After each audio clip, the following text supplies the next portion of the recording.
Lundi 12 novembre 2018, au sommet de cette édition, le président gabonais Ali Bongo serait en phase de récupération. C'est l'annonce faite par le parti au pouvoir sur l'état de santé du président qui aurait été victime d'une crise ou d'un malaise selon les commentaires. Mesdames, Mesdemoiselles, Messieurs, bonsoir. Merci de suivre l'information sur Canal Vimkwega. Ouvrons cette édition par une note d'audience. Le Premier ministre Paul Kabatiba a échangé ce matin pendant plus d'une heure de temps avec la délégation de la Bourse générale des valeurs mobilières conduite par son directeur général Edo Kossi. Edo Kossi qui nous fait le point de cette entrevue au micro de Yannicka Kaboré et de Odette Zwangena. Aujourd'hui, nous avons particulièrement parlé du développement du troisième compartiment de la BRVM qui est dédié aux PME. Vous savez que la question du financement des PME est une question fondamentale pour nos pays.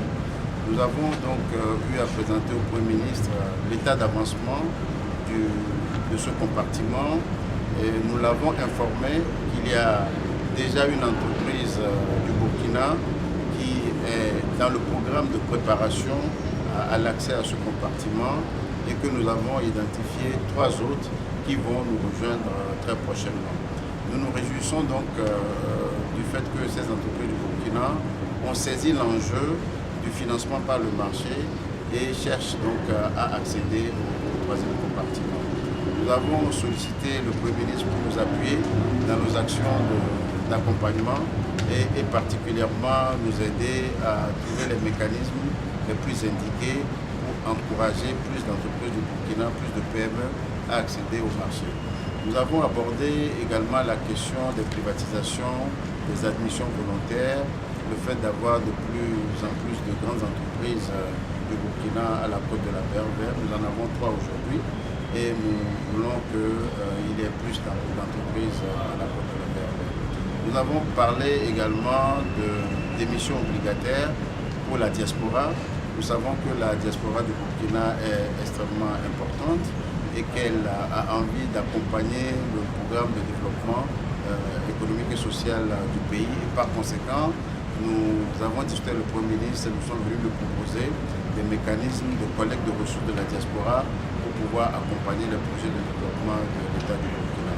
Nous avons parlé de pandabond, d'émissions obligataires en monnaie chinoise et nous pensons que c'est une piste aussi que nous devons explorer pour avoir des ressources externes pour financer un certain nombre de projets. Nous avons enfin discuté de la question du financement des mines, l'éventualité de la mise en place d'une bourse des mines, d'un compartiment minier pour pouvoir aider ce secteur d'activité à se développer et surtout à créer plus de richesses pour l'économie du monde. Également, un mot sur les activités que vous aurez à mener durant toute la semaine. Oui, effectivement, nous avons saisi l'occasion pour remercier le Premier ministre d'avoir accepté de parrainer demain notre journée de la BRVM, journée de sensibilisation et de promotion de notre marché au Burkina.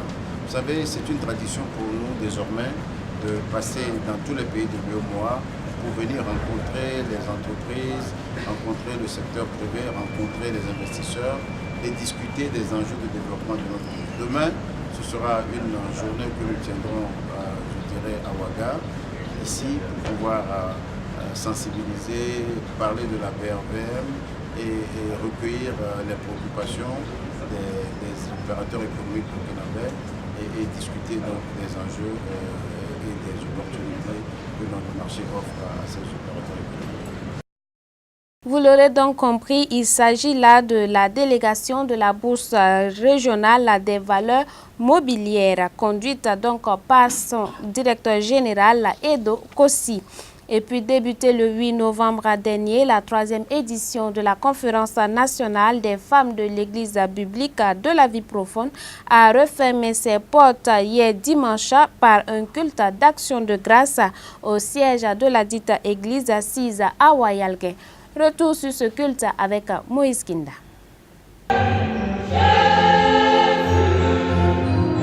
Jésus,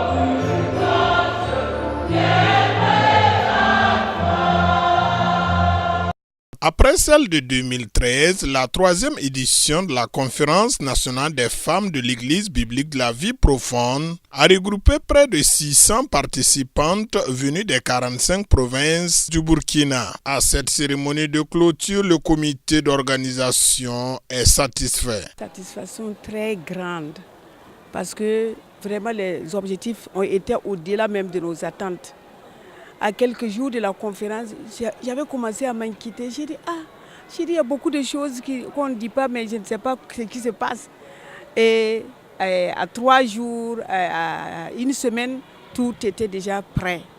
Et quand la conférence a commencé, c'était vraiment des hommes, des pasteurs et des femmes et des hommes qui étaient à la hauteur. Les différents conférenciers sur tous les domaines, l'éthique, le comportement, la vie de sainteté des filles, des femmes, vraiment tout était au point. Et sur le plan entrepreneuriat, nous avons vu aussi que ça a suscité, ça a soulevé les femmes pour que, en tout cas, elles ne seront plus en reste. Chacune pourra contribuer non seulement aux charges du ménage, mais aussi aux besoins de l'Église. Et nous savons que, en tout cas, elles ont beaucoup appris. L'objectif visé en initiant cette conférence est atteint, selon la première responsable des femmes de l'Église biblique de la vie profonde. Vraiment, ce qu'on attendait a été atteint. Tous les domaines de la vie de la femme ont été atteints. On a été bénis du point de vue spirituel, du point de vue physique également. On a été comblés parce qu'il y avait des enseignements, il y avait des spécialistes qui étaient là pour nous entretenir sur des thèmes très importants touchant la vie de la femme. Donc du point de vue, à tous les niveaux, les femmes ont été comblées. Environ 600 et quelques ont pu participer à la dite conférence. Et bon, pour la périodicité, je dirais que nous comptons sur Dieu pour la prochaine édition et nous nous fixons comme objectif d'ici 2-3 ans, si Dieu le veut. Ok, merci. Placé sous le parrainage de Madame la ministre de la Solidarité nationale et de la Famille, avec pour co-marraine Madame Joanna Ilboudo, qui apprécie ici le déroulement des travaux de cette conférence. Elle invite également les femmes à mettre en application ce qu'elles ont reçu à l'occasion de cette conférence. C'est une très belle opportunité pour les femmes, surtout dans les circonstances actuelles, que les femmes entendent ce genre de message pour renouveler la vision, parce que en effet nous avons de grands défis devant nous au Burkina Faso et il faut que les femmes qui constituent près de 51% de la population soient encouragées pour relever les défis qui sont les nôtres. C'est vraiment de ne pas oublier ce qu'elles ont entendu et de mettre en pratique. Dès le retour, il faut commencer à mettre en pratique. Parce que si on oublie les messages et qu'on ne met pas en pratique, c'est comme si on était venu en tourisme, quoi. Et le cri de mon cœur, c'est que chacune se souvienne qu'elle doit être vraiment convaincue de ce qu'elle doit faire et consentir des sacrifices et être à la disposition de Dieu pour être une femme spéciale pour relever les défis actuels. Femmes de vision, à l'heure des grands défis est le thème principal de cette conférence nationale des femmes de l'Église biblique de la vie profonde, dont l'orateur principal est le pasteur Étienne Pitroapa, pasteur national de l'Église biblique de la vie profonde du Burkina Faso. Donc nous avons exposé tout cela et on leur a montré qu'en fait, il y a les défis d'un côté, mais nous avons un Dieu de l'autre. Alors, c'est le Dieu qui relève les défis. Quand on parle de vision, ce n'est pas pour voir les problèmes. Les problèmes sont déjà là. Les problèmes sont patents, on les voit. Maintenant, il faut au-delà des problèmes voir Dieu, la main de Dieu, la puissance de Dieu, le plan de Dieu. Alors, nous savons que ces genres de rencontres sont exceptionnelles. Parce que vous allez, pendant 4 jours, avoir des femmes qui se sont débarrassées des préoccupations quotidiennes de tous les jours, qui viennent s'asseoir au pied du Seigneur, vis-à-vis desquelles on expose la vérité biblique, la capacité de Dieu, la puissance de Dieu. On leur montre aussi les moyens de s'en sortir. On a parlé de l'entrepreneuriat, on a fait des dépistages, on a parlé de l'hépatite B, on a parlé de toutes les maladies qui minent les familles aujourd'hui. Et ces personnes ont bien compris. On a même fait un dépistage gratuit des femmes par rapport à l'hépatite B. Et bon, on a fait aussi la distribution de vivres aujourd'hui. Alors, donc, je peux dire que nous sommes dans la joie de les voir là assises, attentives, écoutant tous les messages. Une cérémonie de clôture au cours de laquelle les premiers responsables de l'église, accompagnés par la marraine, ont remis des vivres à des personnes nécessiteuses du quartier Wayalgué et des participantes venues d'autres provinces et de Ouagadougou. Rendez-vous est pris tout en comptant sur la grâce de Dieu pour la 4e édition en 2021.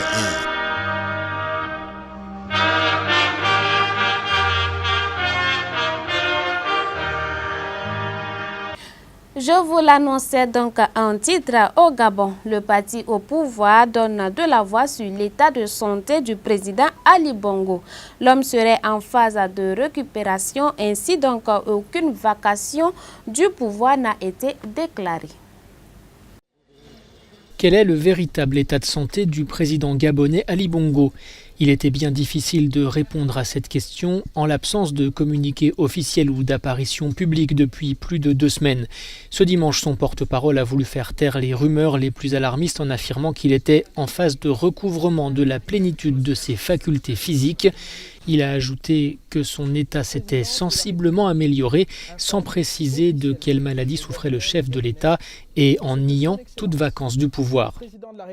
Âgé de 59 ans, au pouvoir depuis 2009 et réélu en 2016 malgré les doutes émis par la communauté internationale sur les résultats du scrutin, Ali Bongo a été hospitalisé à Riyad en Arabie Saoudite le 24 octobre dernier. Le bulletin médical publié alors fait état d'un simple malaise et de vertiges persistants. Depuis, d'autres sources ont évoqué une possible attaque cérébrale. Parlons toujours politique dans cette édition à Madagascar. 4 jours après les élections présidentielles, le dépouillement se poursuit à compte-gouttes. Cependant, un second tour semble se profiler à l'horizon. 4 jours après l'élection présidentielle à Madagascar, le dépouillement des bulletins se poursuit au compte-gouttes et un second tour se profile. D'après des résultats partiels portant sur 30% des bureaux de vote, Ange Radjoel serait en tête avec près de 40% des suffrages, 5 points devant son ennemi juré Marc Ravalomanan. Et déjà, les attaques fusent. Le camp de Ravalomanan accuse la commission électorale de corruption et le président sortant, loin derrière ses adversaires, parle d'irrégularité. Le chef de la mission d'observation européenne appelle, lui, à la retenue. Contestation, ça fait partie de la démocratie. Ce qui est important, c'est de voir la dimension. Nous avons constaté, par exemple, que seuls 3 bureaux de vote sur les 25 000 ont eu l'activité de votation interrompue pour un petit moment parce qu'il y avait des attaques de bandits. Depuis son indépendance vis-à-vis de la France en 1960, Madagascar est coutumière des crises post-électorales. Dans ce pays qui est l'un des plus pauvres au monde, c'est avant tout à un meilleur niveau de vie qu'aspirent les 25 millions d'habitants. La nature s'affole au Brésil. Un glissement de terrain est intervenu dans la nuit dernière. C'est toute une colline qui s'est effondrée sur une ville. Suivez ce reportage. C'est tout un pan de la colline qui s'est effondré dans la commune brésilienne de Niterói, près de Rio de Janeiro. Le glissement de terrain survenu en pleine nuit a été provoqué par de fortes pluies. Une dizaine de maisons et un restaurant ont été ensevelis. Pour l'heure, au moins 10 corps sans vie ont été retrouvés, parmi eux un bébé de 10 mois et un enfant.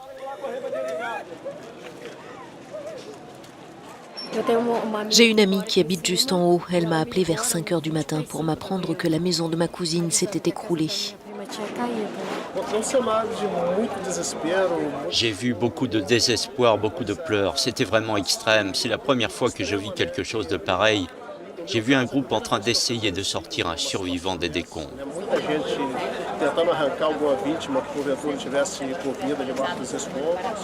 Des survivants, les secours en ont extirpé 11 des gravats. Outre les pompiers et la défense civile, de nombreux volontaires s'activent encore en quête du moindre signe de vie. J'ai pu secourir mon petit-fils qui est maintenant à l'hôpital. Ma fille est à l'hôpital. Mes 2 fils sont à l'hôpital, tout comme un couple d'amis. Ma petite fille de 8 mois s'y trouve elle aussi. Dans un pays où les constructions irrégulières à flanc de collines sont légion, les éboulements de terrain sont fréquents et bien souvent meurtriers, surtout en cette saison propice aux tempêtes. Et pendant ce temps, de l'autre côté, c'est le feu qui fait des ravages. La Californie est de part et d'autre attaquée par des flammes alimentées par des vents violents. Les pompiers californiens luttent sans relâche contre les flammes sur 2 fronts, dans le nord, au pied des montagnes de la Sierra Nevada, et dans le sud de l'État américain, autour de Los Angeles et Malibu. Plus d'une trentaine de personnes ont déjà été retrouvées mortes dans ces incendies qui ont ravagé 40 000 hectares. Alimenté par des vents violents, l'incendie du nord de l'État est devenu le plus destructeur jamais enregistré en Californie et le plus meurtrier depuis 1933. 8000 soldats du feu sont sur la ligne de front et tentent de le maîtriser, mais ils sont loin du compte. Les autorités estiment qu'il faudra en tout 3 semaines pour maîtriser complètement les flammes dans cette zone. La cause de l'incendie n'a pas été identifiée. Selon un quotidien local, des responsables du réseau électrique ont indiqué aux autorités californiennes qu'une panne était survenue près du lieu où il a démarré. Et puis à Paradise, au nord de Sacramento, les sauveteurs ont commencé à fouiller les débris pour retrouver les restes des victimes. Plus d'une centaine d'habitants sont portés disparus depuis jeudi dernier. 7700 bâtiments, dont un hôpital et des maisons, sont alors partis en fumée. 5 équipes de recherche sont mobilisées. La fin des temps est proche, hâtons-nous donc de servir notre Seigneur.